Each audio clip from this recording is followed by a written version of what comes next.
Boa noite, galera. Bom, eu sou o Victor.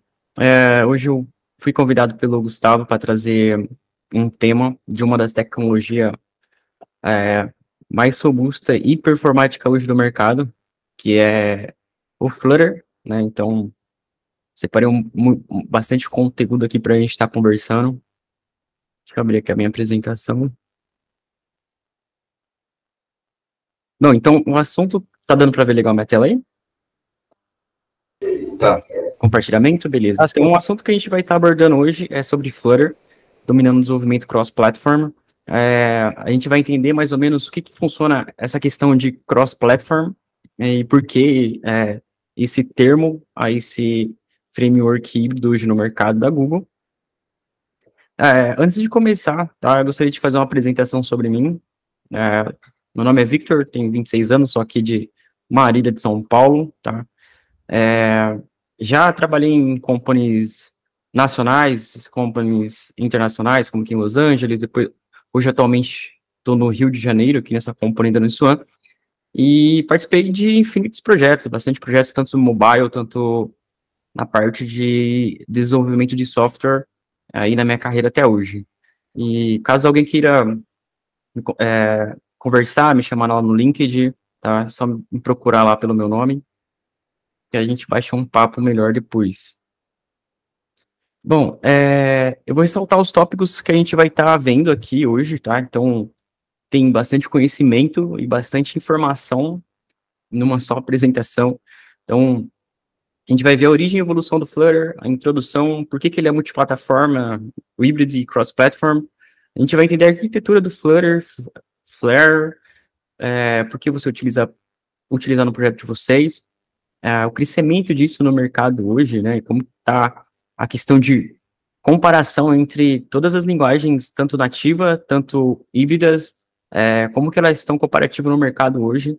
E depois a gente vai partir, essa apresentação vai estar dividida entre tópicos, então a gente vai primeiro ver o básico, que é a introdução, depois a gente vai partir para o front-end, então já vai subindo de nível degraumente assim que a gente for avançando, até a gente cair ali em gerenciamento de estados, né, que é back-end, e lá no final, né, tem aquela coisa bônus, que é um pouco de machine learning com Flutter, e eu preparei um aplicativo aqui de machine learning para a gente poder estar, não só na teoria, mas também ver na prática como que isso realmente funciona, né? E hoje machine learning, inteligência artificial é o que é mais comentado no mercado hoje em dia, né? Então, não podia deixar faltar isso. Bom, antes de a gente começar, eu vou começar falando um pouco sobre a origem e evolução do Flutter hoje no mercado, né? O Flutter, trouxe ao mercado com um nome chamado Sky, depois, com os anos, a galera da Google veio trazendo outro tipo de nome para esse tipo de framework, então ele assumiu o seu nome como Flutter, lá em 2017, no Google I/O.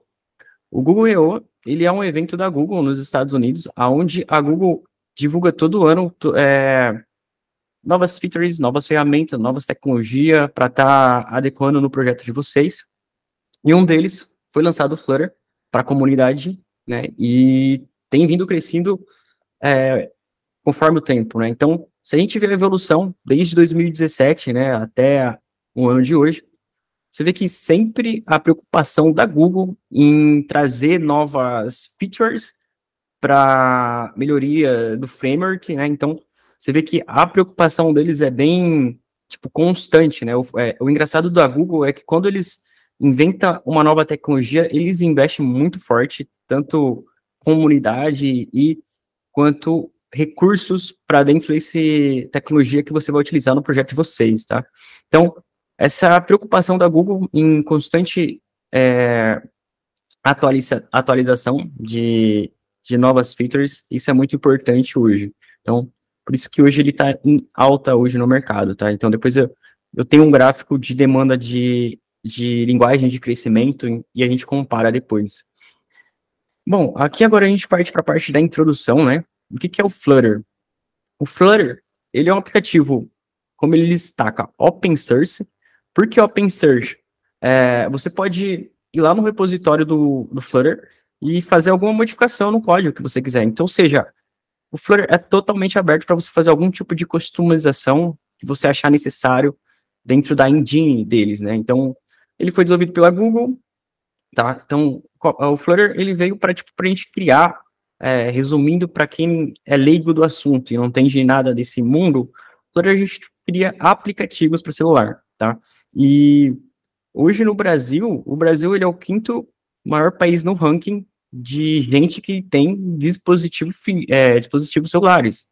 Então, eu falo que são de 120 milhões de gente. Então, quanto maior essa demanda no mercado, maior vai crescer os aplicativos. Então, a gente tem aí de exemplo como Uber, iFood, né? A gente tem, entre outras infinidades de apps que veio bem forte no mercado hoje, né? Então, quanto maior cresce essa demanda, a maior cresce a taxa de novas resoluções de problemas, né? Que é o nosso projetos.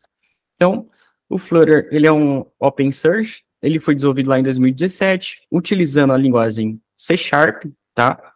Utilizando a linguagem C Sharp. O owner é a própria Google, tá?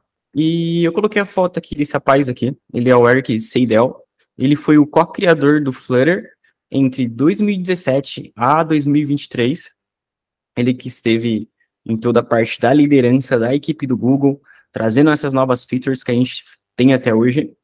Atualmente, né, ele não está mais como liderança do Flutter. Hoje é outro rapaz que assumiu essa questão de liderança.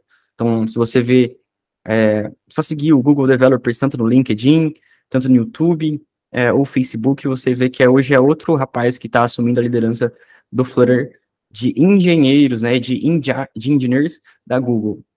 E o Eric Seidel, ele deu uma pausa na carreira, né, ele deu uma pausa, estopou mesmo a carreira, e nessa pausa de carreira, ele trouxe o Shorebird, que, como ele conhece bem a engine do Flutter, ele trouxe uma revolução, né, muito, muito, muito top pra gente, pra nossa comunidade. O que é isso, é o Shorebird?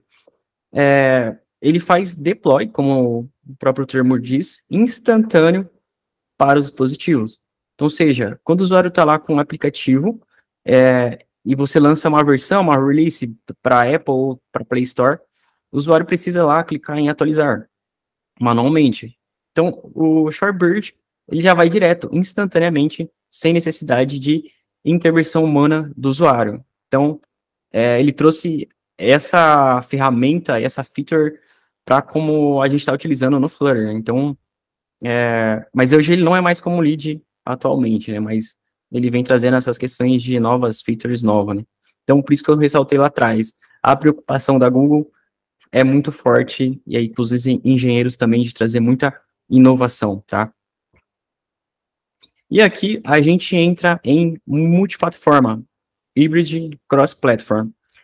Esses três termos aqui, eles têm os mesmo significado, ou seja, o que é multiplataforma, híbrido e cross-platform? Eu tenho um único código só.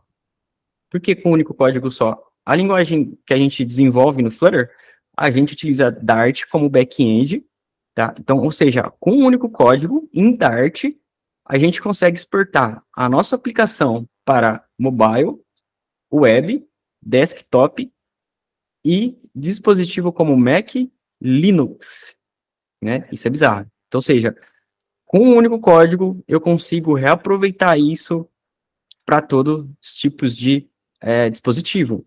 Então, ou seja, eu tenho mais velocidade, eu tenho mais flexibilidade, praticidade e também produtividade, porque uma única equipe só, ele resolve o problema daqui, daqui e daqui, com uma equipe só. Então, ou seja, o meu gasto é menor.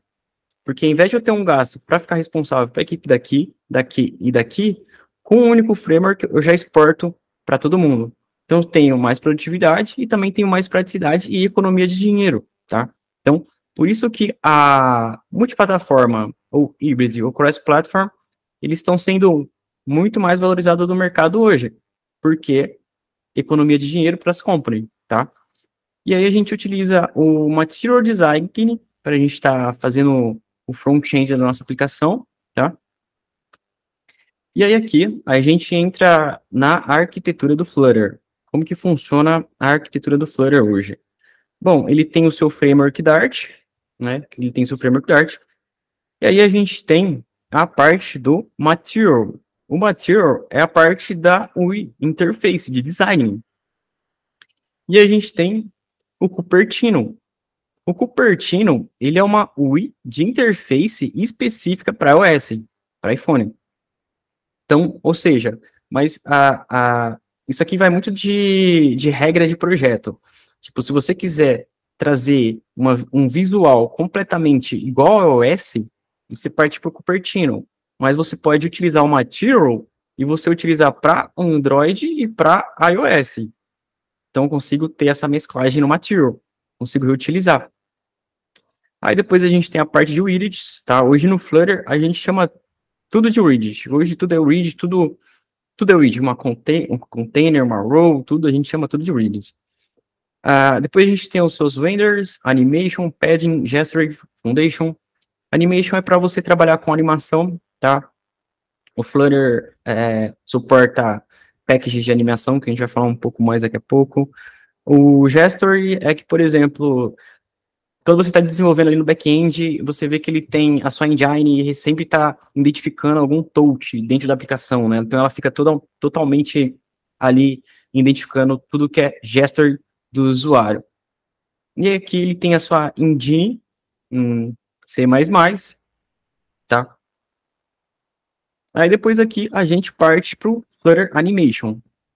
O Flutter Animation, eles têm componentes para você estar utilizando a animação dentro do seu projeto. Então, um deles é o Flare, tá? Eu ressaltei o Flare porque se você analisar os eventos da Google de lançamento de features novas para o Flutter, eles falam bastante do Flare. Então, eu resolvi trazer de diferencial também para a apresentação. Ou seja, a gente tem muitos packages hoje que suporta essa questão de animação e como vocês podem ver o GIF, né, fica uma coisa muito mais profissional, muito mais de qualidade e muito mais entregável.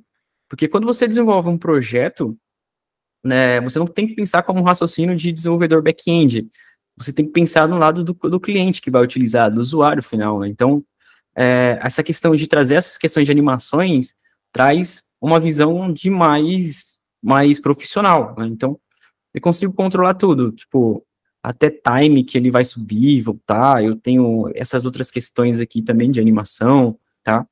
E, cara, tem muita coisa que dá pra gente brincar, tá? Não coloquei tudo, porque eu não acabei só num único slide, mas, cara, tem muita coisa pra gente aprofundar no Flutter, tá? É um universo muito grande. Bom, aí aqui agora a gente vai para vantagens do Flutter. Bom, primeira vantagem, desenvolvimento rápido. Por que desenvolvimento rápido? Daqui a pouco eu vou falar o porquê do desenvolvimento rápido, mas é por conta do hot reload que a gente tem. E também dá para colocar aí desenvolvimento rápido, porque com uma única squad só, né, eu consigo, um único código, eu consigo exportar minha aplicação para iOS, para Android, e eu preciso ter uma equipe nativa, né? Isso é um diferencial. Então, interfaces super bonitas, porque a gente consegue ter o material design para trazer essa UI para a gente, tá? E a comunidade ativa e suporte da Google. A comunidade, ela é bem ativa, tá? Então, você consegue... Tem canais de Discord que você consegue entrar, a comunidade é bem bastante, assim, pegar na sua mão para poder ajudar mesmo, tá? A gente tem a questão do ecossistema em crescimento, né? Ele está muito em crescimento, e daqui a pouco eu vou falar um pouco mais por quê. Fiz um gráfico de comparação para entender um pouco melhor. E a gente tem a performance nativa, porque o Flutter utiliza o Dart diretamente no hardware do device. Então, ou seja, isso acaba fazendo com que ele seja mais fast, mais rápido, né? Então, a gente tem Beautiful por conta do Material Design, Productive, a gente tem Open porque ele é código aberto, então tudo isso se torna o Flutter hoje no mercado. E aí, aqui embaixo, eu acho que é o ponto mais principal para a gente da apresentação das vantagens do Flutter em comparação com nativas e híbridas. Então, vamos lá. A gente tem o Kotlin, ele utiliza uns tipos de componente de widget até ele bater no hardware do device.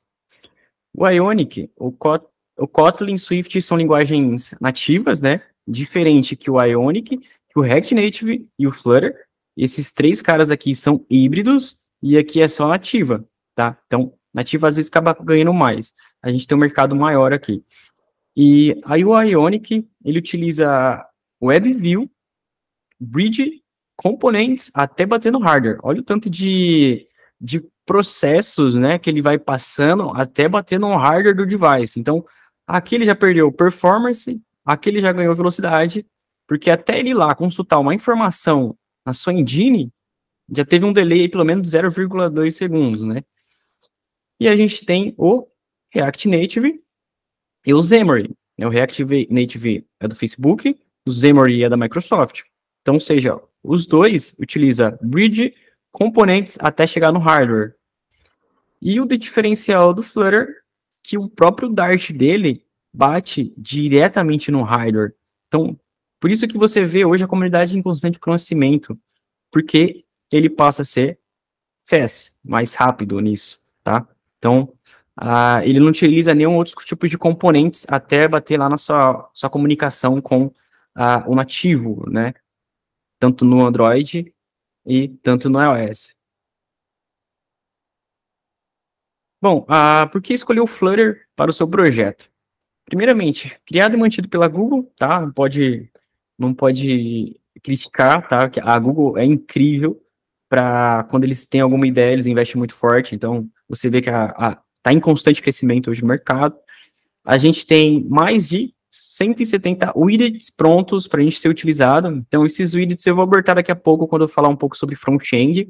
Então, a gente vai ter as nossas rows, a gente vai ter o nosso container. Então, eu vou abordar um pouco daqui a pouco sobre os widgets. E a gente tem principais plugins a acesso a recursos nativos, seja bateria, câmera, conectividade, WebView.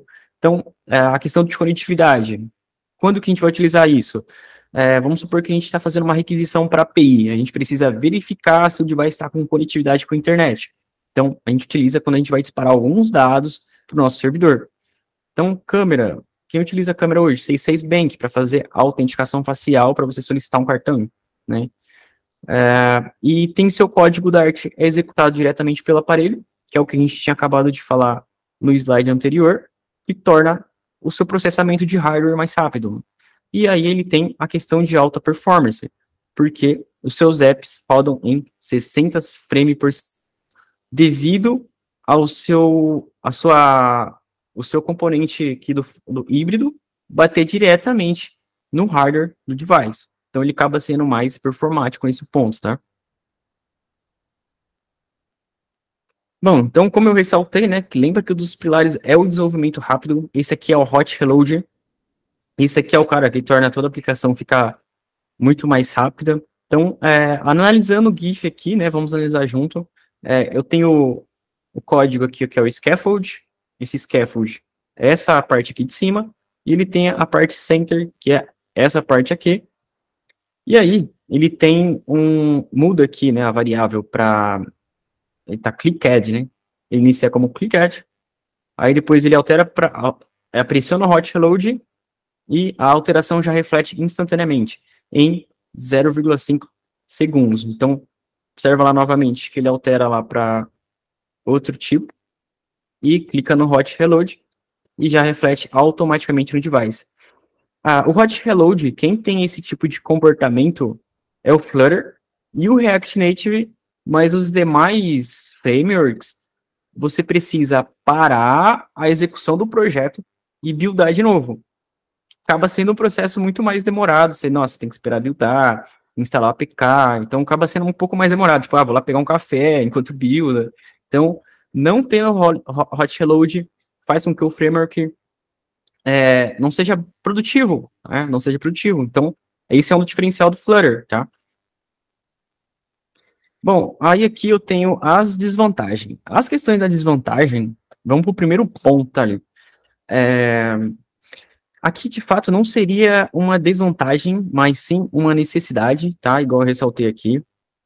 que é você ter um MacBook, né? Igual vocês viram aqui o meu na apresentação, eu estou usando o MacBook para subir o iOS para Apple Store. Porque você tem a dependência de ter o Xcode instalado dentro do Mac para você subir para Apple. Eu já vi e-mails de gente usando Hackintosh, de usar um Windows com Hackintosh, que aí eles utilizam uma ISO do MacBook, mas às vezes quando você sobe para a Apple barra. Porque a Apple ela é bem rígida com tudo. Então, um dos pontos é esse. Mas se vocês utilizarem uma integração contínua, né, um pipeline, isso aqui você já mata. E se você usar um pipeline, você utiliza uma ISO do pipeline. Você não tem necessidade da equipe ter Mac. Então, aí já reduziria custo, tá? Mas a questão do MacBook aqui, não é que porque você precisa ter um Mac para você começar a desenvolver. Não, você pode desenvolver aí com Windows, com Linux, à vontade. A questão do MacBook é só na hora que você for buildar esse seu app na Apple, você necessita, porque você precisa do Xcode, e só o MacBook tem Xcode, tá? Ele já vem embutido dentro da sua engine ali. E o segundo ponto é a dependência sobre a Google para fornecer package de integração com outras plataformas. O que isso tem a ver? Eu ressaltei o Twilio, tá? Porque foi uma questão de experiência e eu gostaria de compartilhar. A questão do Twilio, o Twilio, ele é uma outra plataforma, tá? Que oferece uma API de call, de voice, de vídeo, de SMS, e eu estava num projeto para estar integrando o Twilio para fazer call. Então, por exemplo, era uma aplicação tipo WhatsApp, que você liga ali pro usuário, e tem essa interatividade entre cada um, né? Então, aí você fazia a API para o Twilio. Só que, qual que é o ponto? Há 2 anos atrás, o Twilio, ele só tinha documentação para linguagens ativas, Android e Swift. Ele não tinha uma documentação específica para Dart, para Flutter. Então, seja, o projeto acabou ficando em stand-by, porque não tinha um package para fazer a integração com o Twilio. Então, seja, essa questão da dependência, a comunidade de trazer um package acaba sendo um ponto, tá? Então, depois da apresentação, eu acabei pesquisando e vi que hoje existe.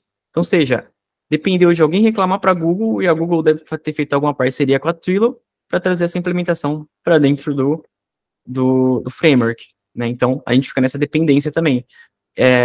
Acaba limitando, dependendo do nível de complexidade aonde você quer chegar, tá? Outro ponto, tecnologia relativamente nova, tá? Ele foi desenvolvido em 2017, mas está aí muito crescimento hoje no mercado.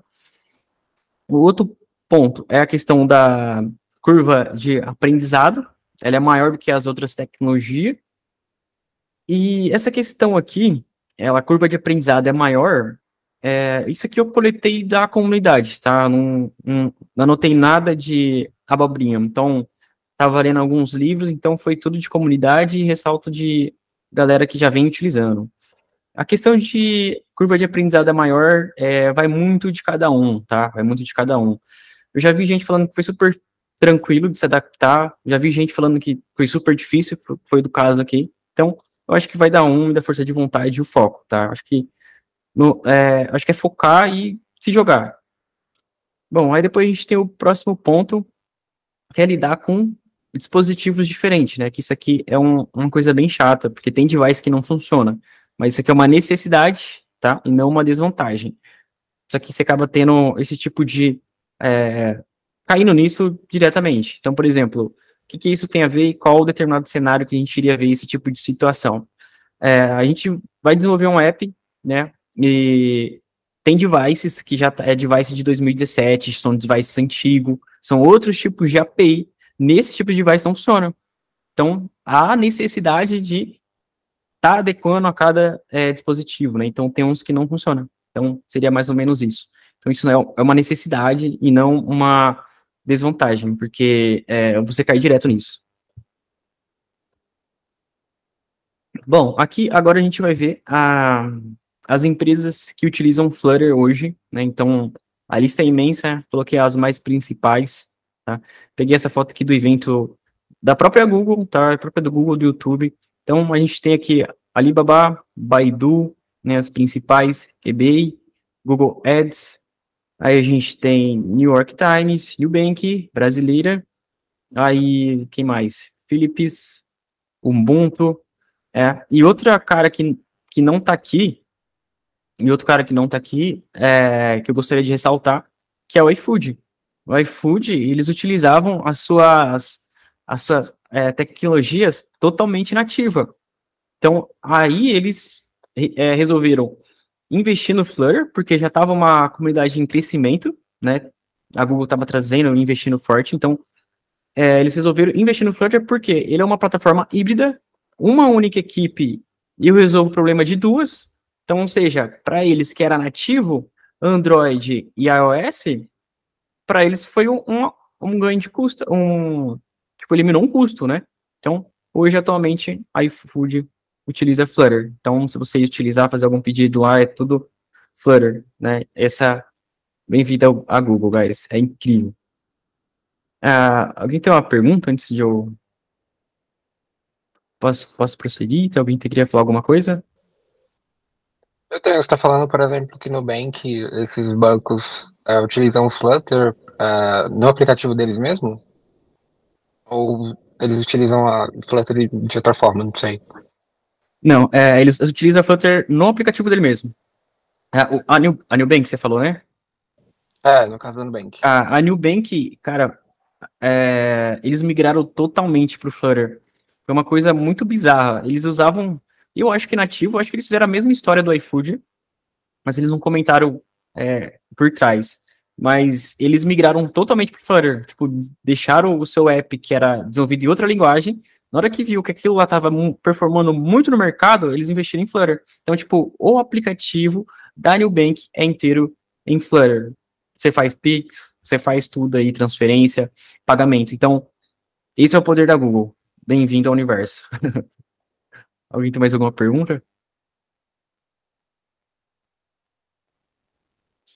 Bom, bora lá. A gente tem agora a questão de crescimento hoje no mercado, tá? Então, eu fiz uma pesquisa entre Flutter, React Native, Ionic e Xamarin. Aí a gente tem aqui Google, Facebook e Microsoft. A Ionic eu não sei quem que é o owner dela, principal. Então, fazendo uma pesquisa de mercado entre 2018 a 2023, tá? A gente viu que quem estava dominando o mercado lá em 2018, né, era o Ionic, estava dominando lá atrás, e depois foi crescendo, né, entre React Native, né, React Native e o Flutter, tá? E o Flutter hoje está bem demandado hoje no mercado, tá? E agora aqui, essa questão daqui do Google Play, a Google Play e a Apple Store, eles divulgam todo final do ano, tipo, chegou lá no finalzinho do ano mesmo, em dezembro, eles lançam esse cara aqui. Esse cara aqui, eles divulgam quais aplicativos foram mais publicados na loja e qual tecnologia por trás dessa engine. Então, o Flutter está ganhando em segundo lugar, o Kotlin está em primeiro porque ele é uma linguagem nativa, ela não é uma linguagem híbrida, a gente está focando em linguagens híbridas. Então, o que a gente tem de híbrido aqui? A gente tem o Flutter, a gente tem o React Native, a gente tem o Cordova e a gente tem o Ionic. Então, em comparação às linguagens híbridas, o Flutter está na frente. E em segundo, o React Native. Já na Apple Store, esse cenário muda. É que eu não coloquei aqui porque não tinha espaço, mas na Apple, quem está saindo na frente é o React Native, e em segundo está o Flutter, né? E aqui, deixa eu só apagar aqui, apagar tudo. Aqui embaixo é uma postagem no LinkedIn, né?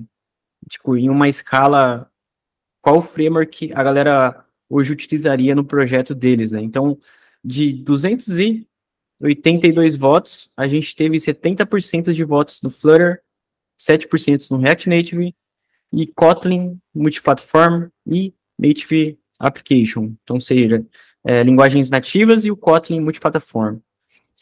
Esse Kotlin Multiplataforma, ele vai tá vindo para ser concorrente do Flutter e do React Native. O Kotlin, ele acabou de ser lançado agora, recentemente no mercado, tá? Então, ele está vindo com o mesmo intuito de híbrido, tá? Como é uma linguagem relativamente nova, tipo, exatamente acabaram de divulgar a questão do Kotlin multiplataforma, ainda vai demorar um pouquinho para até ele pegar o tranco e chegar na frente do Flutter como híbrido. Bom, agora aqui a gente vai ver um pouco sobre widgets e layouts. Hoje no Flutter a gente chama tudo de widget. Hoje basicamente tudo é widget no Flutter. Essa estrutura aqui de árvore, ela é, tipo, igual eu ressaltei, né, que ela é bem parecida com HTML. Só que o que muda aqui no Flutter é que a gente tem as questões que uma depende de um shield, outra depende de childrens. E no Flutter tudo é widget. Então, um container é o widget, um padding é o widget, uma column é um widget, um container, widget, um text, widget, um expanded é o widget. Então, tudo é o widget no Flutter. Então, a gente cai agora para aquela apresentação que eu falei lá atrás. Mais de 120, 170 widgets pré-pronto para você utilizar e estruturar a sua aplicação.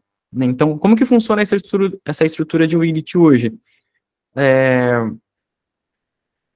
A gente tem a container, tem um shield pad, a gente tem o padding, que tem um shield column. O que seria shield, traduzindo para o inglês? Filho. Então, filho e filhos.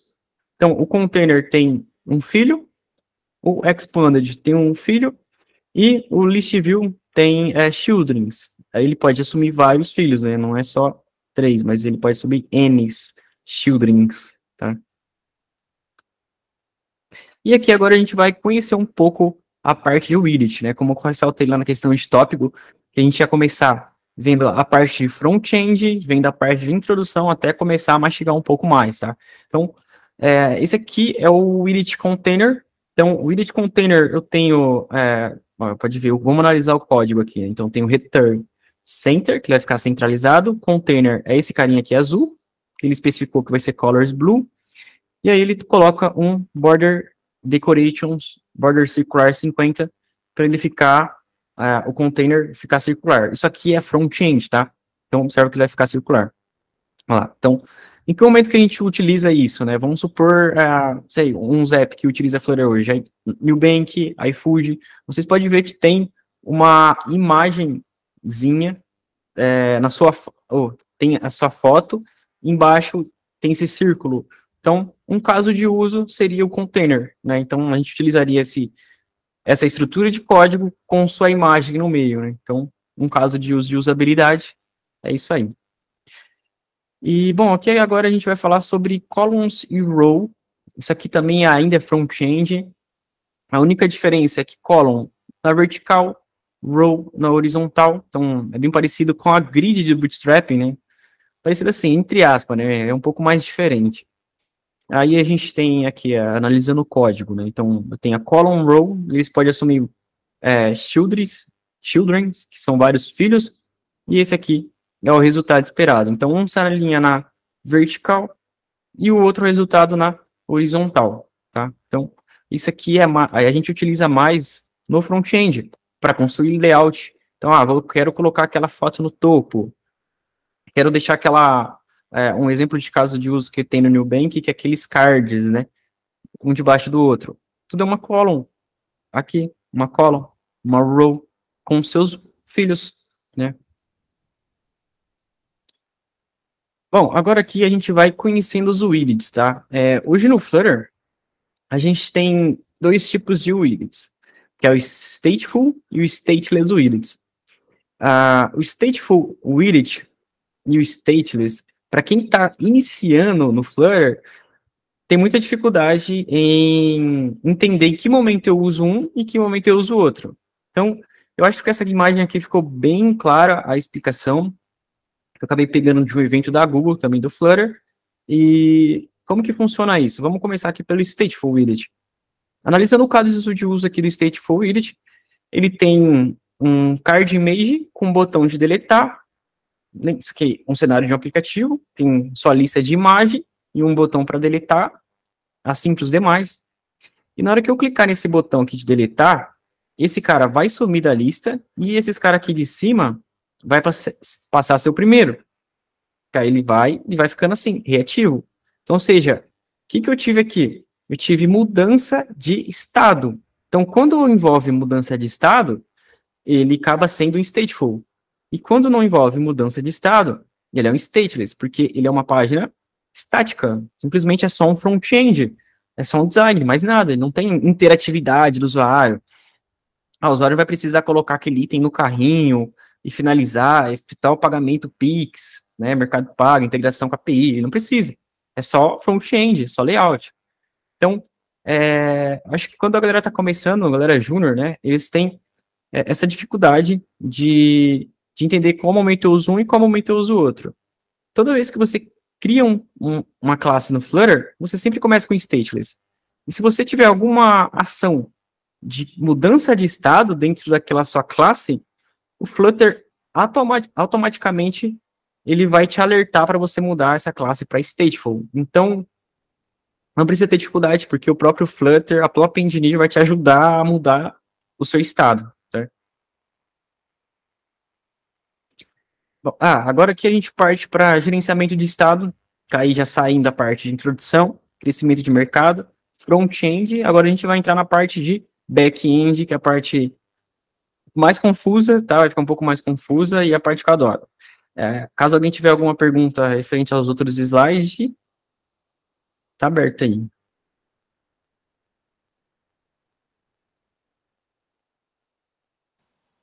Pra mim tá tranquilo aqui. Tá, deu tempo de tomar uma água. Bom, bora lá então. Bora falar um pouco sobre gerenciamento de estado.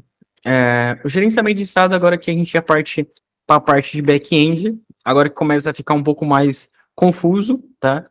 É normal. E aí aqui eu listei 3. O setState, o getIs e o mobX. Tem um outro que é bastante utilizado pela comunidade hoje, que é o block. Mas eu não acabei listando para não ficar uma apresentação muito mais complexa. E, bom, o que é o gerenciamento de estado? Como eu ressaltei aqui, é uma informação ou valor que pode sofrer alteração ao decorrer de uma aplicação. Bora entender o que significa. Ou seja, ele é uma alteração, uma variável que fica ali como observável, e ele pode sofrer uma alteração no futuro. Então, vamos analisar aqui, mais ou menos, em caso de uso na aplicação. Então, analisando o GIF, para ficar um pouco mais fácil, então por isso que eu quis trazer essa questão do GIF, para ficar mais interativo. Então, aqui eu tenho login, password, o usuário clicou em Enter. Nesse momento, eu tenho o meu front-end, e meu front-end, eu notifico lá o meu back-end que teve uma interatividade, e o meu controller, através de gerenciamento de estados, retorna isso para mim em forma, assim, reativa. Então, a gente chama gerenciamento de estado como programação reativa, porque tudo é real time, é em tempo real, né? É mágico. Sei que pode parecer confuso falando, mas quando é na prática, você acaba entendendo mais como é que funciona isso por parte da sua engine. Então, a questão do gerenciamento de estados é para a gente ter programação reativa dentro do nosso projeto, tá? Bom, agora aqui a gente parte para o gerenciamento de estados com o setState. Bom, o setState, ele é uma função mágica, porque ele atualiza ali em tempo real o que o usuário for implementando. Então, tipo, vamos analisar aqui o código que eu ressaltei aqui. Então, ou seja, ele tem um return scaffold, que tem um appbar. O appbar é esse cara aqui. Isso aqui é uma aplicação, um aplicativo rodando num emulador iOS.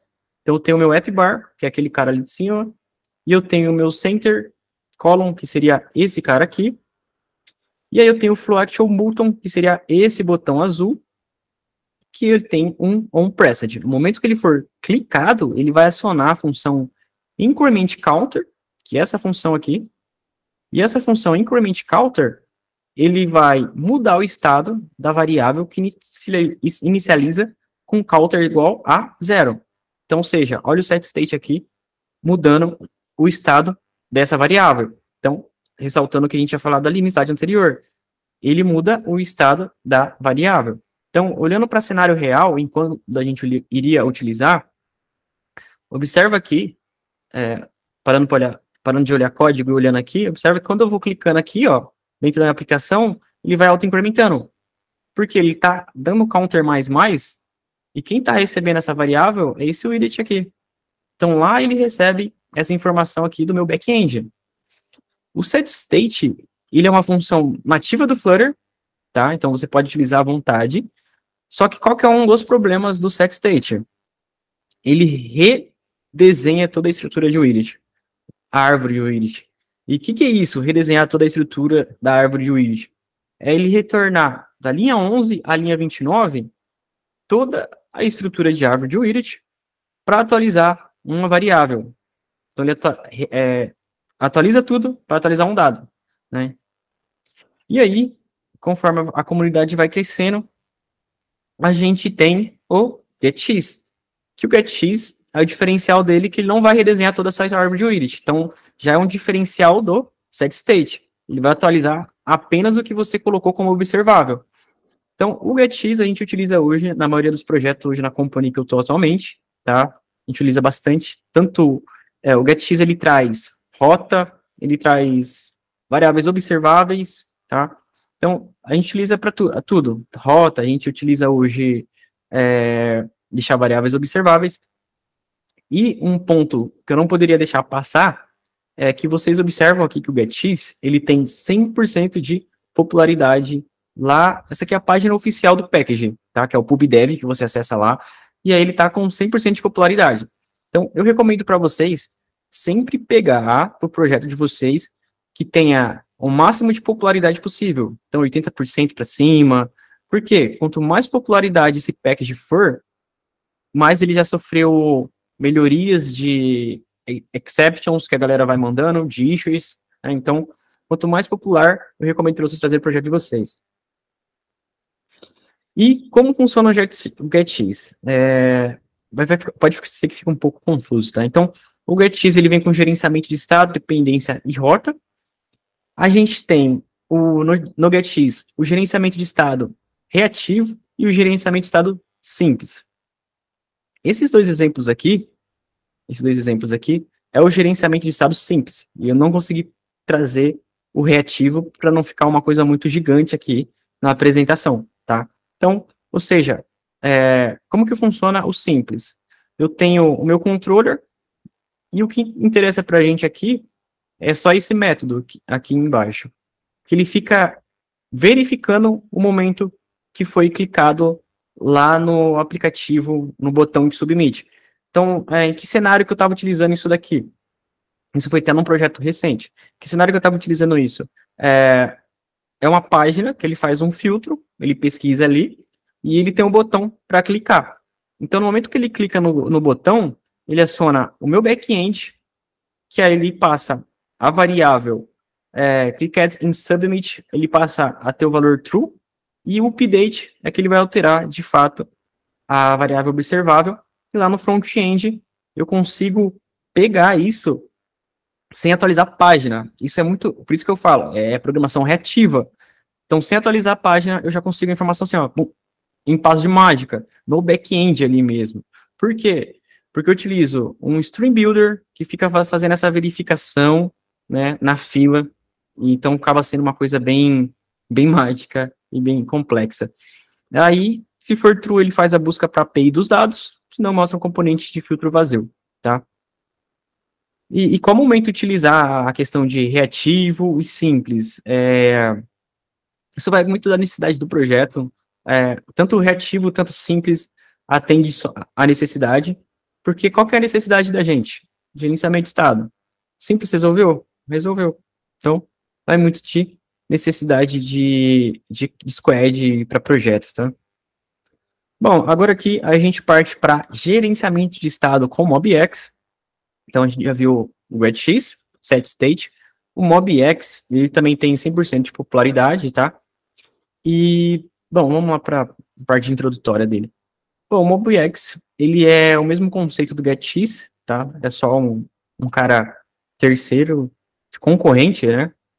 A comunidade usa bastante.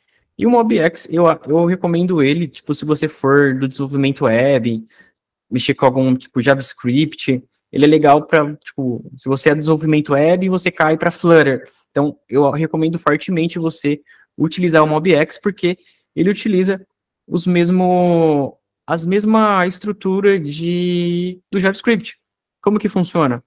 A gente tem as variáveis observables, que vão ficar ali escutando, e aí a gente vai ter uma reação por cima disso, e aí a gente atribui uma action. Então, para quem vem do web, JavaScript, é isso aqui. Então, se você vem do universo web para Flutter, recomendo você começar com o MobX, depois parte para um GetX, que foi meu caso, depois parte para um block. Então, isso vai muito de necessidade do projeto. Não tem um ali especificamente que eu posso dizer que é o melhor e mais recomendado. Não. Isso é necessidade do projeto de cada um, tá? Então, observando o GetX aqui, eu tenho as minhas variáveis observables, e aí eu tenho uma action. Tipo, no momento que ele clicou lá num botão no aplicativo, eu aciono o setName, que vai atribuir o valor para o variável name. Então você vê que é muito mais simples de entender essa questão de gerenciamento de estado e programação reativa. Bom, agora aqui a gente parte para a conclusão de cada uma delas, tá? Bom, o setState, ele é simples, ele é nativo do Flutter, ele é mais adequado para projetos menores, tá? Tipo, quero começar a praticar, quero começar a pegar para entender como funciona o Flutter. Você vai começar pelo setState.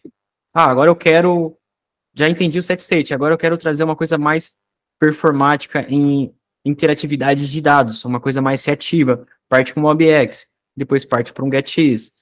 Então, cada um tem a sua determinada entrega, né, reatividade, que eu tenho desempenho, mas ambos matam a minha mesma dor de cabeça, gerenciamento de estado, tá? Então, aqui teria o outro também, que é o block.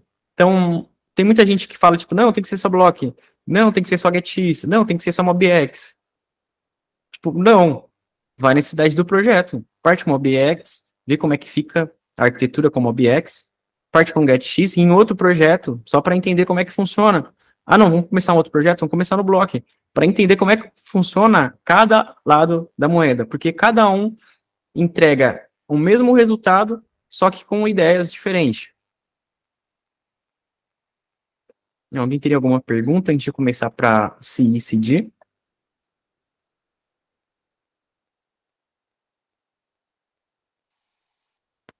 Bom, Pode continuar, acho. pode, beleza. Agora aqui a gente vai partir para Continuous Integration, Continuous Delivery, CI/CD. É a parte que eu mais gosto e recomendo fortemente a toda a galera que tenha projeto em Flutter ter um Continuous Integration, um CI/CD, para automatizar todo o processo de vocês. Então, o que é o CI/CD? Ele faz processo de builds e testes automatizado. Então, vamos analisar a fundo como isso funciona na prática. Você vai ter seu código, que você vai fazer um commit do seu código, sobe lá para o GitLab, para o GitHub, ele vai entrar. Isso aqui é um pipeline, tá? Isso aqui é um pipeline. E um pipeline, ele vai executar stages, alguma coisa de algoritmo ali para fazer cada etapa, né? Aí, caindo aqui no CI pipeline, ele vai fazer o build da aplicação, vai rodar os testes unitários, vai rodar os testes de integração, tá? E o CD vai fazer a review, stage e production. O que é essa questão de production? Play Store e Apple, automaticamente. Hoje, a gente faz tudo manualmente. A gente gera o APK no terminal, via CLI. A gente sobe o IPA, né, que a gente tem o IPA que é para iOS, e a gente tem o APK para Android. Então, para iOS, a gente gera o IPA para o iOS, tipo, manual, pelo Xcode, né, igual eu ressaltei lá atrás. Então, o CI/CD, ele faz tudo automatizado. Você não precisa de ter alguém que tenha um MacBook para fazer esse processo. Você integra uma ferramenta de Continuous Integration, ele fica ali, para você fazendo automatizado, e eliminando o custo para não ter alguém, um MacBook, porque hoje um MacBook é caro, né? Então, eliminando o custo. Então, por isso que eu recomendo fortemente, se vocês não têm um fluxo de CI/CD, recomendo fortemente vocês estarem aprofundando um pouco mais a fundo, que é um salva-vida muito grande. Bom, agora aqui a gente parte para CI/CD, ferramentas, tá? O primeiro deles é o CodeMagic, tá? Por incrível que pareça, o CodeMagic, ele é da Google. Eu descobri depois que eu estava assistindo um evento da Google de Flutter, e eles anunciando o CodeMagic no Google I.O. Falei, tipo, a gente sempre pesquisando, né, e ver isso, então é bem legal. Então, a gente tem um CodeMagic hoje. Como que funciona o CodeMagic? Você vai ter um CodeMagic YAML, dentro lá do seu projeto, você vai ter um arquivinho separado, e o CodeMagic, ele tem os seus workflows, e o workflow, ele vai seguir um stage, para cada um ele segue um stage do que você vai fazer, tá? Então não é uma coisa muito difícil, e tem a comunidade fortemente ensinando você a utilizar o CodeMagic. A CodeMagic é muito utilizado pelas empresas, então eu trouxe duas ferramentas hoje que está muito popularizada no mercado hoje, de CI/CD, CodeMagic e o Fastline. Eu sei porque é só você ficar olhando vagas habilitadas lá no LinkedIn, que você vai ver que eles pedem conhecimento em CodeMagic e no Fastline com integração contínua, tá? Então, eu trouxe essas duas. Existe N infinidades de CI/CD, então eu trouxe as principais que está mais atualizado no mercado hoje. Aí, lá no CodeMagic, você vai escolher o build que você vai aplicar para a plataforma, então Android, iOS, Web. E lá no CodeMagic, você tem um MacBook, uma ISO do MacBook para você estar utilizando. Então, por isso que eu falei, você não precisa ter um MacBook para fazer o build. Você utiliza uma integração contínua que já oferece uma ISO do MacBook para você usar. Então, ele oferece uma instância aqui, ó, Changes, ele oferece uma instância. E aqui, relação de preços, né? Então, ele é inscrições por membros limitadas, que já é legal, e ele cobra 95 centavos pela máquina ligada. Essa questão aqui até que é boa, porque, vamos supor, você só vai ligar a máquina no momento que você for fazer deploy. No momento que eu estou codando, é Windows, é Linux, é à vontade, testando. Mas no momento do deploy, vai ser o momento de você ligar a máquina. Então, vamos supor aí que o seu gasto vai ser de um dia todo, tá? Coloca o gasto de um dia todo. Então, tipo, não acaba ficando uma coisa muito cara, tá? E o próximo que a gente vai ver aqui, o CI/CD, que é o Fastline, tá bem utilizado muito, tá? E o Fastline, ele é gratuito de código aberto, diferente do CodeMagic. Só que, qual que é a diferença do Fastline? O Fastline, ele vai por instruções de CLI, por cada algoritmo. Então, cada algoritmo vai fazer uma determinada tarefa. Cada um desses carinha vai fazer uma determinada tarefa. Cada um desses aqui vai fazer uma outra tarefa. E esse aqui notificar o Discord, o Slack que teve um build novo em produção. Então, o Fastline, ele é por CLI. Só que a diferença dele é que ele não tem uma ISO do MacBook. Então, aqui, por mais que ele é gratuito, você vai ter que ter a dependência de alguém da sua equipe ter MacBook. Então, nessa eu partiria para o CodeMagic. E aí ele tem suporte para o GitLab, tá? Jenkins e o Travis CI. O GitLab, como que vocês iriam integrar isso no GitLab? Você vai lá no GitLab, tem pipelines, que você pode criar uma pipeline, e dentro de cada pipeline você vai ter o stage para cada uma delas, e dentro de cada um stage você vai colocar um algoritmo, que ele vai executar determinada ação e vai fazendo o fluxo de CI/CD, tá? Alguém tem alguma pergunta antes de partir aqui para o Flutter Performance?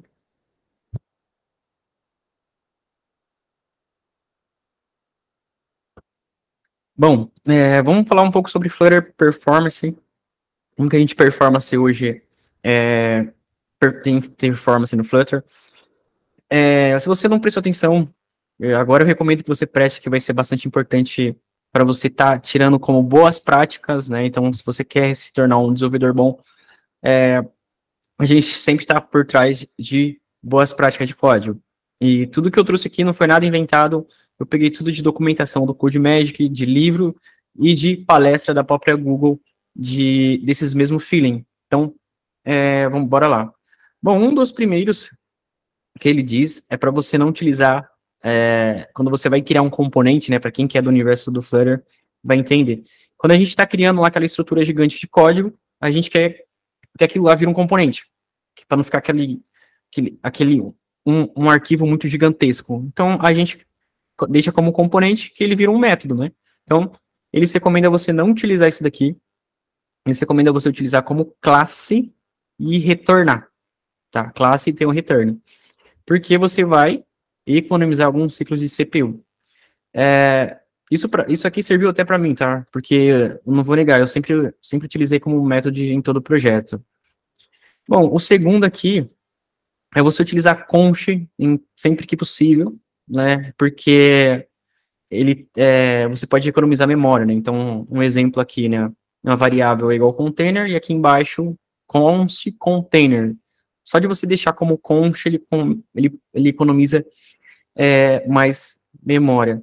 E eu não vou negar, eu sempre tiro. Sempre que tem alguma const ali, eu sempre tô tirando. Então, serviu de aprendizado até para mim. Olha que incrível. Bom, agora aqui a gente vai para um outro caso também que serviu até para mim, tá? Então, a questão é você usar mais for e while em vez de for each map no projeto de vocês.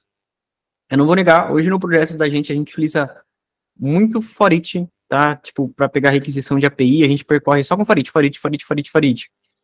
E esse teste aqui de performance, ele foi feito com 3 milhões, né? 3 milhões de números inteiros para ver a performance de cada um. Então, tanto for, map, for, while, for each, eles são laços de repetições, né? Então, a gente sempre, qual que a gente utiliza, né? Então, esse comparativo é legal de trazer. Então, a partir do gráfico aqui, né? O loop for é o mais rápido, enquanto o ponto map é o mais lento. Então, analisando o gráfico, o ponto map teve 500 milissegundos, o for each teve entre 200 e 100, né? E o for, ele buscou a informação muito mais rápida, né? Enquanto os outros demais demorou um pouco mais para trazer múltiplos dados, tá? Bom, ainda em Flutter Performance, a gente tem o DevTools, tá? Hoje o DevTools, ele fica ali na sua engine do VS Code, você pode clicar ali que ele vai abrir para você. E por que eu queria ressaltar ele, né, como Flutter Performance? Porque você consegue ter toda essa análise de desempenho, se tá alguma coisa funcionando legal, em quais times o map está funcionando, em quais times o for each está funcionando. Por quê? No DevTools, eu tenho controle de performance do app. Observa que aqui é um aplicativo, tá rodando, ó. Um aplicativo, e ali tem um botão para clicar, e aqui eu consigo monitorar performance, CPU, memória, internet, e ele fica escalonando, ele fica mostrando para você todos esses times de requisição, de request, né? Então, o DevTools é a porta para você entrar nesse meio de performance e identificar qual tá valendo mais e qual você compensaria melhorar mais. Eu acho que essa questão de performance seria até legal você criar uma task nova só para tipo, melhorar a performance do app. Só ver essas questões de mudar de for each para for. Então, uma task só para mudar a performance, sabe? Isso seria interessante também. Bom, agora aqui a gente vai entrar um pouco sobre Flutter, Machine Learning. Alguém tem alguma pergunta da anterior? Pode dar continuidade? Eu tenho, na verdade, Enquanto isso. onde você disse que pegou esses dados de performance? Os dados de performance foi tudo da CodeMagic. A CodeMagic ela é da própria Google. E a CodeMagic, se você acessar lá, ela tem documentação. Então, tipo assim, tem documentação que a própria CodeMagic da Google, que eles ficam postando post, blog, tipo um blog mesmo. E aí, como o CodeMagic nasceu para o Flutter, agora que ele está sendo mais aberto para outros tipos de linguagem, então eles têm muito post de Flutter. E um deles foi a questão de performance da const, utilizar a classe e a questão do gráfico. Então, foi lá da documentação do CodeMagic, que é como owner da própria Google mesmo, tá? Não, beleza. Bom, agora aqui a gente vai entrar em Flutter Machine Learning. Bom, o Flutter Machine Learning, tá, é uma coisa que vai ser um pouco mais complexa. A gente está entrando numa era mais atual, tudo mais tecnológico, e a gente está vindo muito para a parte de Machine Learning, inteligência artificial, né? E não teria como eu não falar de Machine Learning numa apresentação dessa, né? E trazer alguma aplicação pronta. E o que seria o Machine Learning no Flutter? Bom, o Google, ele introduziu um pacote Google ML Kit, tá? Isso aqui é lá na página do package, que você consegue fazer ele traz para você, né, na verdade, APIs prontas. Já tudo pronta para você estar utilizando e fazer a determinada ação. Então, quais ações são essas? Reconhecimento de texto, detecção facial, detecção de objetos, leitura de código de barra, ID de idioma, tradução do dispositivo, e aí vai. Então, o Flutter tem suporte a essas questões de machine learning, tá? E a gente vai ver um pouco a fundo na prática daqui a pouco também, em um deles que eu preparei. E aí, como que funciona todo esse processo, tá? Vou falar até um pouco mais aqui do microfone para a galera prestar bem atenção agora. A gente tem o nosso aplicativo aqui do Flutter. Então, o nosso aplicativo do Flutter é híbrido. E como que ele se comunica com os componentes nativos, tanto iOS e tanto Android, né? Então, ele vai ter a comunicação com iOS através do Flutter método channel, e ele vai ter a comunicação com Android através do método channel, né? E aí ele faz a interatividade para o dispositivo nativo, tá? E agora, a gente entra um pouco sobre o TensorFlow. O TensorFlow, ele é uma biblioteca da Google. Depois que eu fui começar a pesquisar, eu identifiquei que, cara, é da Google, então, olha que incrível, né? Só de uma pesquisa a gente encontrei TensorFlow da Google, CodeMagic da Google. Cara, quando eles inventam, eles investem muito forte, né? Então, tá muito constante a evolução. E o TensorFlow, ele tem modelos de machine learning pré-prontos para você utilizar. Ou seja, ele tem ferramentas e API e modelos de machine learning para você utilizar. Então, seja, como ele já tem modelos prontos, ele já tem modelos pré-treinados para você utilizar à vontade. A não ser que você queira fazer uma coisa mais robusta. Mas já tem modelos prontos pelo TensorFlow. Você pode utilizar gratuitamente através do TensorFlow Lite do Flutter.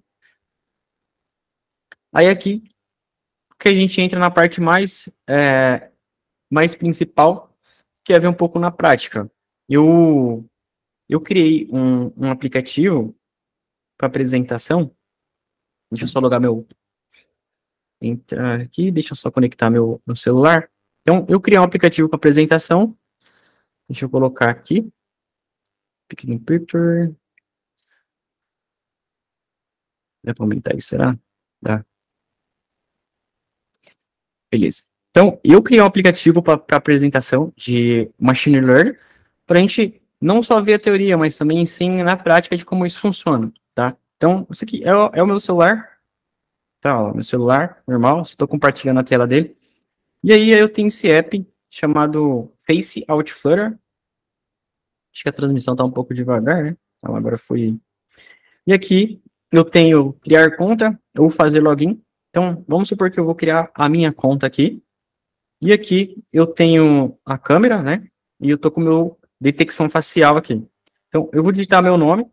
Vou digitar Victor. Eu vou apontar aqui meu rosto para a câmera. Vou tirar aqui do mic. Vou clicar em capturar.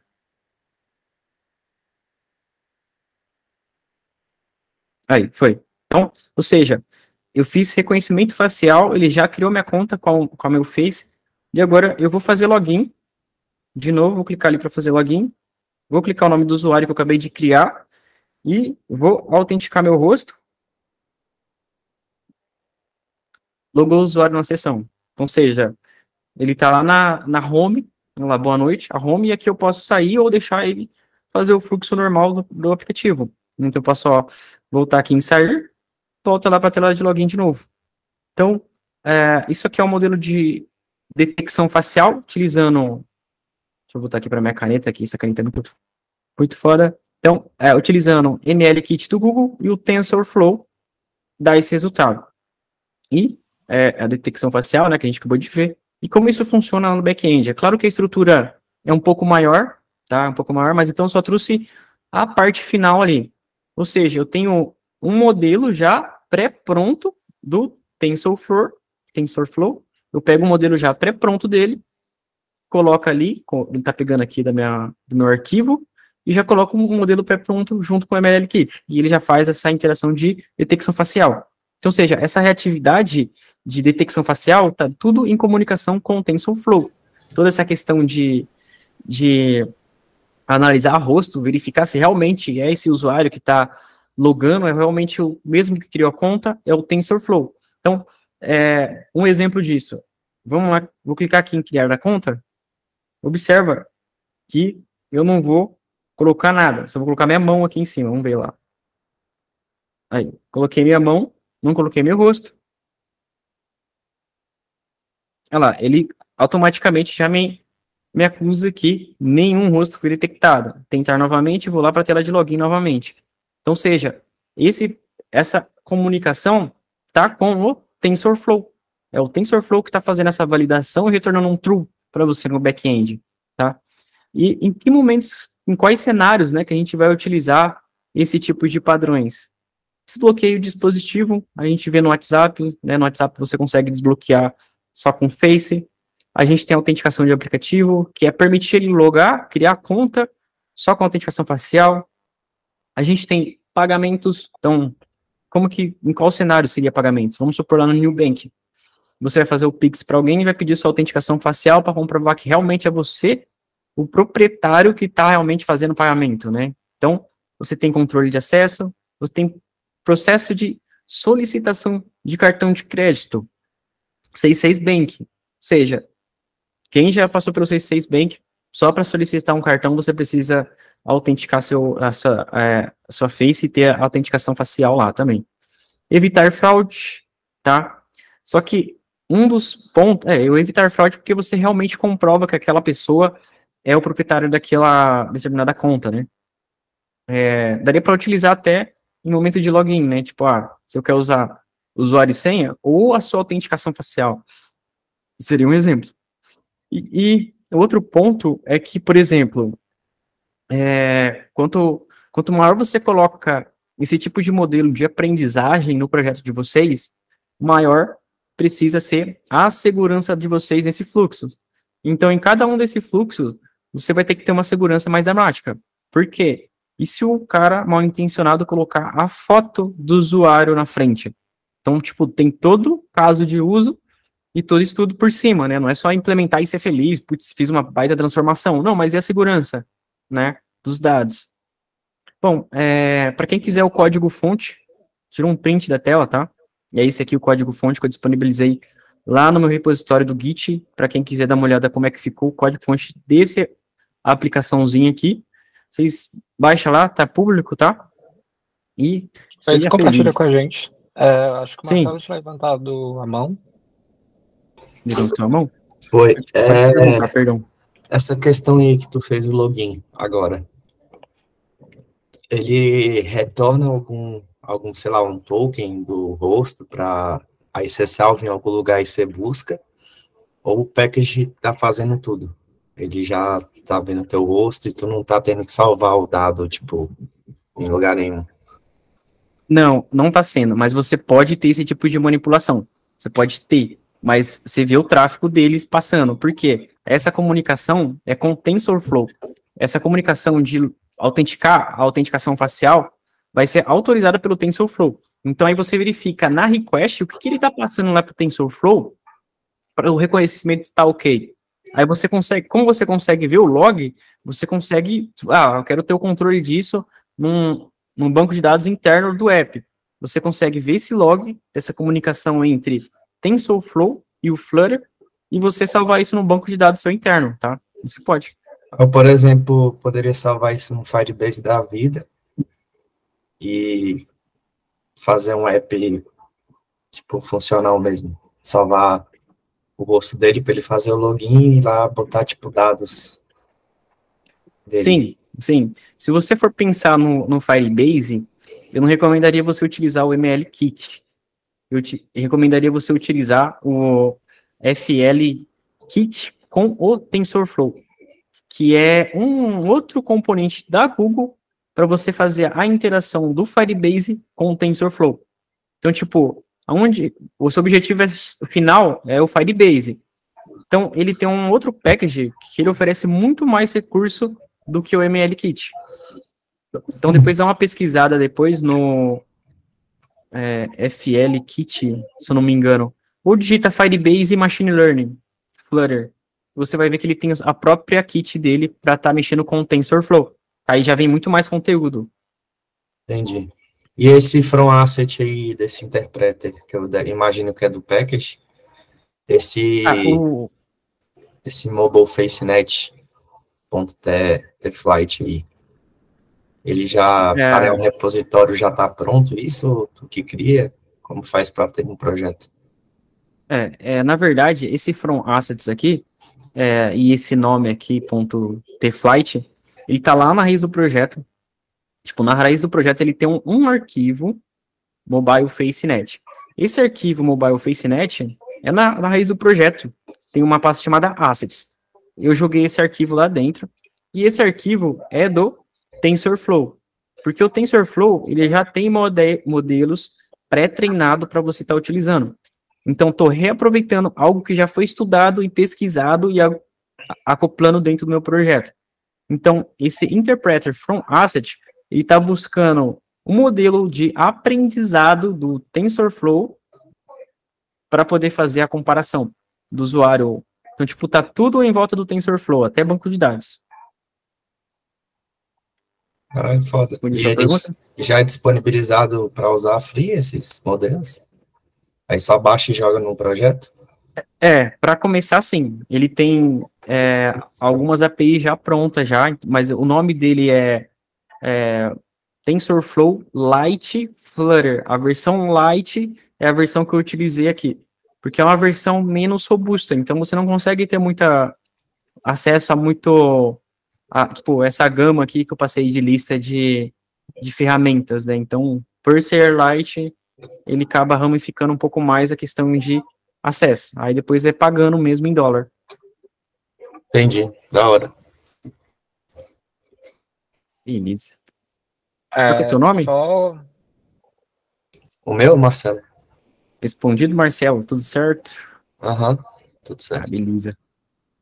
Só para complementar, não sei se a galera tá acostumada aí com a Anaconda Navigator, que é mais para a área de Data Science, Machine Learning e Inteligência Artificial, tem muito modelo pré-pronto já do TensorFlow, então você pode até incrementar isso que você desenvolveu.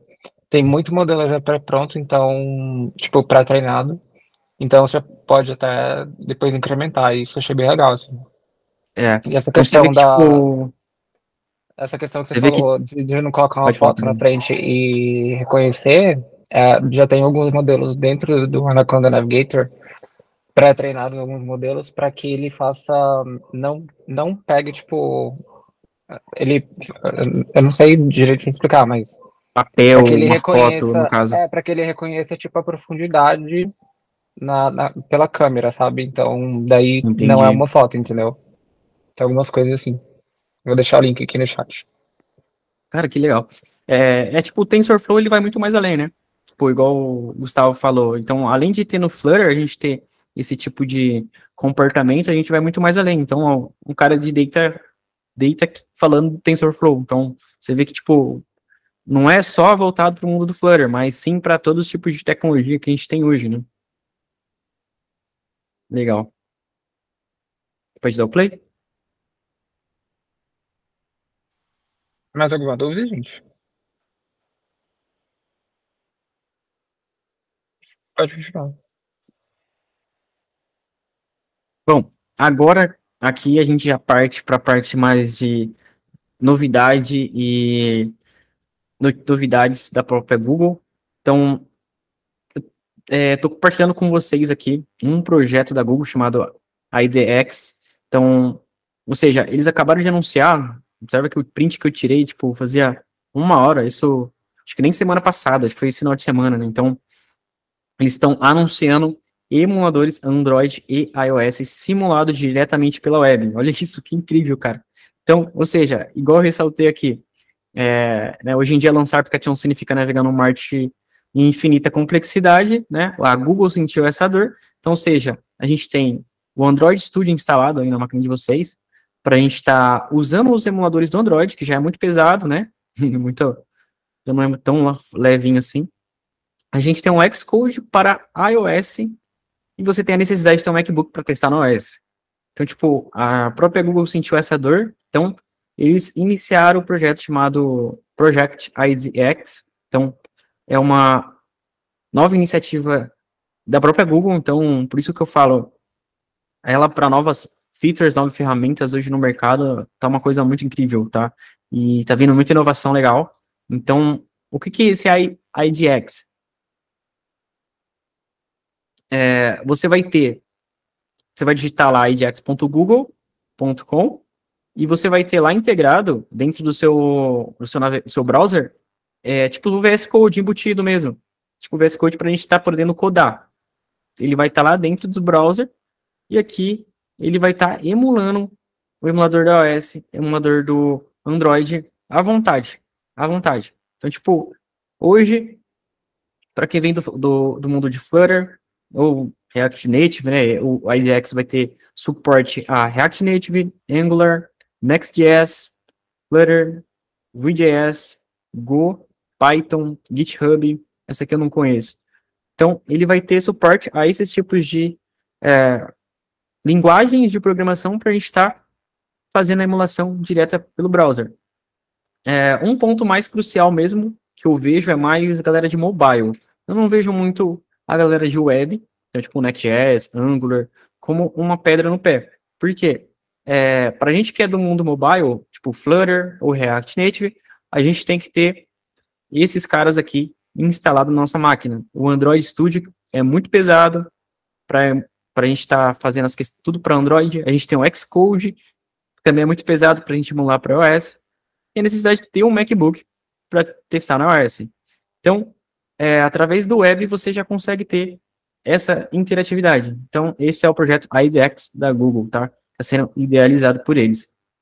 E aí você consegue juntar-se à fila de espera. Então, por favor, acessem lá IDX da Google e clica lá em juntar-se à fila. Vamos engajar mais a comunidade, beleza? Então, aqui a gente tem a questão de como que ele vai ficar, né? Então, ele tem o simulador da iOS, Android, então, ou seja, nem precisei baixar Android Studio, não precisei baixar Xcode, que ele já está lá, o próprio emulador, com a sua ISO de cada um dos devices na própria plataforma do IDX. E tanto para a web, né? Tanto para a web também. Bom, falando um pouco de eventos agora, eu gostaria de compartilhar essa novidade aqui, que o Gustavo tinha compartilhado comigo, e não tinha como não colocar aqui para apresentar para toda a comunidade de Flutter, que é os eventos, e como que isso está em alta também hoje no mercado, e como que, cara, a Google é incrível. E, então, tipo, a gente tem esse evento chamado Global Gamers, em parceria com a Global Citizen. Então, ele é um desafio global de jogadores, na qual vocês precisam criar um game, né? Ele já te entrega um kit de ferramentas para você estar integrando, para você estar participando, né? E a visão geral ali. E os prêmios é que você vai concorrer uma viagem para Nova York, conviver com a equipe do Flutter e tratamento VIP no Global Citizen, que é um evento, e os prêmios, tá? No concurso. Então, você pode enviar 9 de janeiro de 2024. Esse aqui é o link flutter.dev/globalgamers. É um evento em parceria com a Google, Citizen e Flutter, tá? Então, você vê como que tá em alta hoje. E além disso, né, viagem de graça, Nova York. Ah, tá, sim. Achei que tinha mais outra coisa. Ele vai ser um workshop, né, de 8 semanas, ou seja, um hackathon de desafios. Então, bora lá ajudar, e eu quero ver você postando foto lá no Instagram, falando que, putz, ganhou lá a viagem para Nova York, tá lá com a galera do mandou? Eric Seidel. Não, ainda não, ainda não, ainda não. E, beleza. E eu acho que é isso. Obrigado, então, caso alguém quiser me adicionar lá no LinkedIn, meu nome é Victor Padovan, atualmente como Senior Software Engineer em Flutter, e acho que é isso, guys. Caso alguém tiver alguma pergunta... Eu tenho uma pergunta. Para a pessoa iniciar no Flutter, ela, assim, eu, como não sou da área, nem tinha noção, achava que ele era baseado em JavaScript, você falou que é no Dart. Exato, no Dart. Tem que estudar o Dart primeiro, então, ou pode, tipo, conhecer uma outra linguagem direto pro Flutter? O que você recomenda? Legal, legal. Essa foi uma boa pergunta. Na verdade, é mais recomendado você começar pelo Dart, começar a conhecer um pouco da linguagem de programação, porque o Dart, ele vai ser o seu back-end, ele vai ser o seu gerenciamento de estado, que foi o que eu abordei também na apresentação para vocês.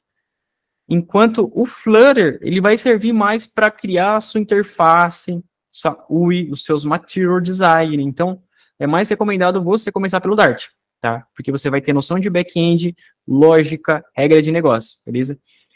E mesmo eu recomendando, eu não vou mentir, eu comecei primeiro pelo Flutter, para depois conhecer o Dart, mas eu recomendo fortemente você começar primeiro pelo Dart, não seja ansioso, um passo de cada vez, as coisas acontecem. Acho que é isso. Beleza, valeu. Eu tenho Mais duas alguém? perguntas, mano. A primeira é, tu mostrou aquela parte de performance, né? E tu Sim, mostrou legal. lá que o for é bem mais rápido que o map. Sim. Eu tava pensando aqui,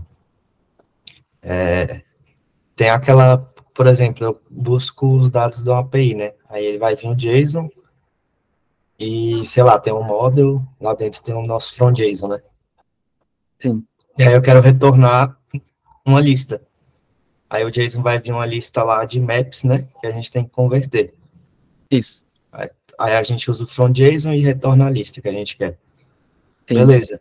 Mas aí, nesses casos, tu usa mais o for para percorrer esse map e faz o from JSON, ou tu dá o ponto map e só converte direto?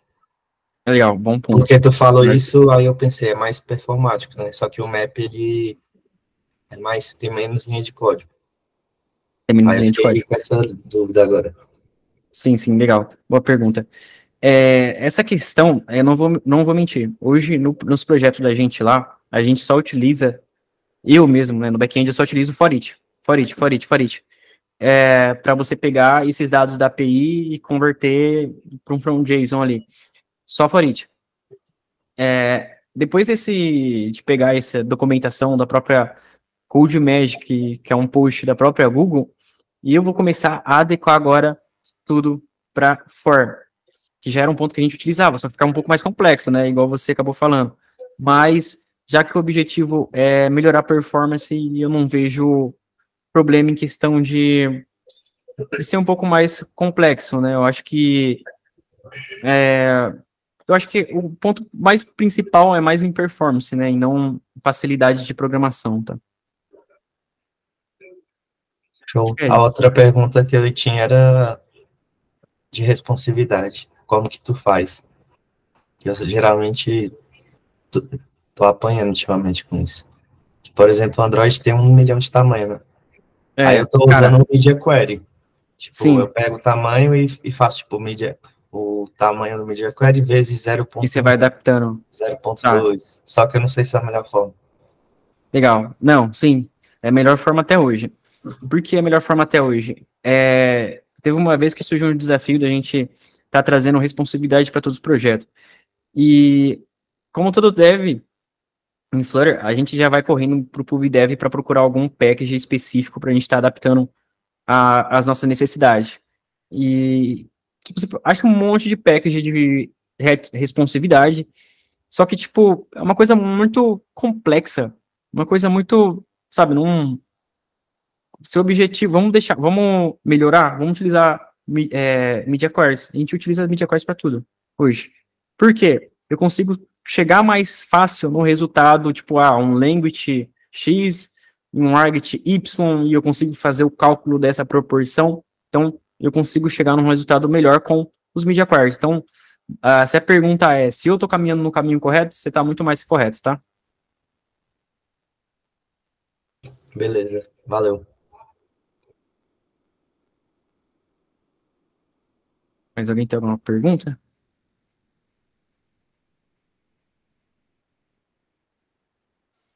Da minha parte, tá Fechamos? ok. Fechamos? Fechamos, então? Fechamos. Acho que é isso então, galera. Beleza. Valeu demais, Vitor. Ficou Valeu, galera. incrível. Boa noite. Valeu. Muito obrigado. Foi incrível ter participado.